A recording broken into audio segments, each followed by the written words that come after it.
What is going on, guys? This is Purgatory and welcome to another video, and today I kind of wanted to commentate over a ranked game that I've done. I'm still in the B rank because I've been playing a lot of different game modes rather than just playing ranked or turf war or just in multiplayer in general. But with this, I'm using the 52 gal, and I've pretty much have perks that'll give me better run speed. And this is a pretty big pop-off game. So we got this guy, and so a bit of tips I will say right off the bat. If you're somebody who is new to Splatoon 3, or just Splatoon in general, one thing to keep in mind is lead every shot, especially when they're moving. If they're not moving, then usually you can be pretty accurate, but lead every shot. This game has a very heavy projectile system.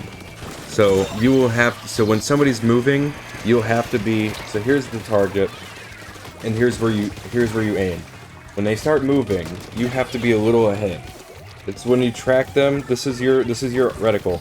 Your reticle always has to be quite a bit ahead of them. And I will say on the crosshair, so if you look at the crosshair, there's usually a circle, and then there's two little brackets.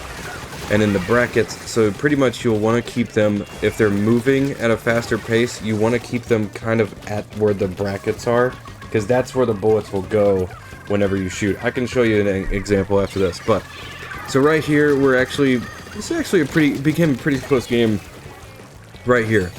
They had a really good beginning push, and we're just really trying to make up for the loss of the points. I end up dying here, unfortunately, because the dodge roll is usually pretty hard to predict sometimes.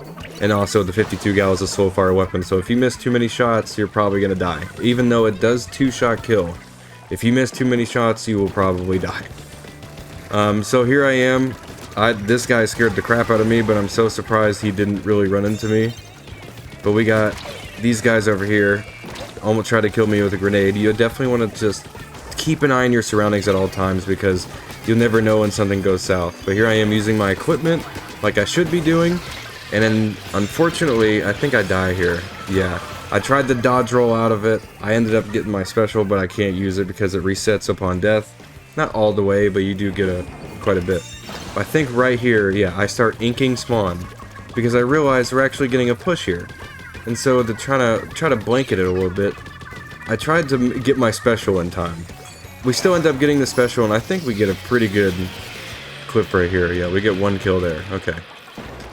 But the Killer Whale 5.0 or 5.1 is not bad. I actually really like it. It's really hard to avoid when somebody has it, but honestly, I think it's a pretty good special, like how this guy has it. I'm sitting here trying to assess the environment, because pretty much what we're trying to do now is we're trying to keep them from passing our score with the Rainmaker, because it's still fairly easy for them to increase their score, but to hit like 3 is pretty hard. So we're pretty much, our team is stacking on top of each other. I'm giving us this little shield to kind of help us take care of them and keep them at bay and keep them back. But this guy, I forget who it is. I think it's the NZAP. No, it's the paintbrush. He makes our lives pretty much a living hell because of the kit that he has. He also has the Killer Whale 5.1. But right here, I'm just, respawning again, and I'm just trying to keep, because they got they got Rainmaker again, so I'm trying to keep them away. Doing my best of my ability.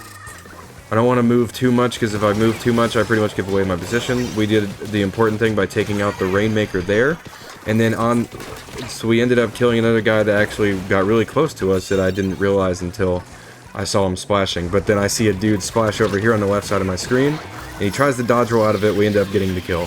And there I am, getting another kill with the Killer Whale. So this is kind of that point to where it solidifies that we're pretty much winning this game, because we got a bunch of kills, we set them back a bunch. There's probably a likely chance that they can definitely come back from this, but we end up killing this guy, and we completely get away from the Killer Whale 5.1. So honestly, this entire team comp that we have, we are holding our own absolutely.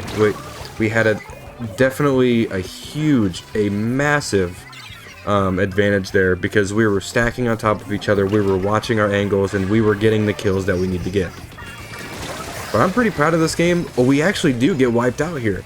I forgot about this, but I think I can't remember what happened. They just didn't really push it right away, which is actually a mistake on their part. So we're just sitting here watching them make questionable choices. They could have easily pushed it up because we were at knockout. But there we go. We didn't knock them out, but we did get them like 40 something to 3. But yeah, 97-43. I got I got #1 enemy splatter. I can't remember the KD of this game because I actually disconnected from this game. I was about to be so pissed if it didn't count. But here we are with quit replay. There's a lot of action. There's a lot to digest, a lot to do, and a lot to take care of. But it still feels fun and somewhat competitive. The lobbies are fun. Everything feels great. But okay, so moving on to my example with bullet lead. So when I shoot, they go straight like that. But the moment I turn, the projectiles start, you know, they shoot out, and there's a big delay of them when they get there. When I shoot, so obviously we can snap to these guys here. My aim's still a bit rusty. I'm not the best in the business, but it's there. Especially feels more consistent because of Splatoon 3's feel. But anyways, so whenever they're strafing, what you're gonna want to do is you're gonna want to place them right here or right here. So if they're moving left, you want to place them right here when you're shooting at them. If they're moving right, you want to place them right here when you're shooting at them, on your left side of the crosshair, because when they're moving right, you want to keep moving right with them. So like, let's see.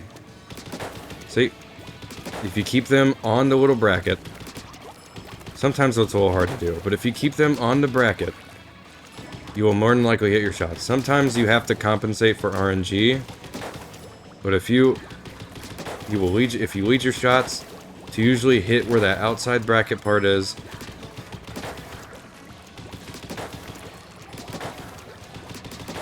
you'll absolutely pop off. So one thing to learn about your tracking in this game is definitely just try to keep them lined up on where, I'll probably try to see if I can edit it, but it's the little brackets on this right side, and then the left side right here. So the dot obviously tells you that you're in range. Obviously when I'm out of range of something, it won't light up at all. But if I go into the range, you can see the dot stay like that. That's pretty much the gist of it. Leading your shots is huge in this game because projectile speeds are crazy. But here, if you don't believe me, let me showcase a different weapon here. So we got the Splatter Shot Pro. A lot of range. Can we clear the menu? So a lot of range on this. Like ending up shooting exactly straight. There's a lot of range on this gun. But same philosophy. Keep them right here. Keep them right there. Always. These crosshairs usually tell you how accurate you can be. So when you have it like that, that usually means your projectile speed might be a little faster.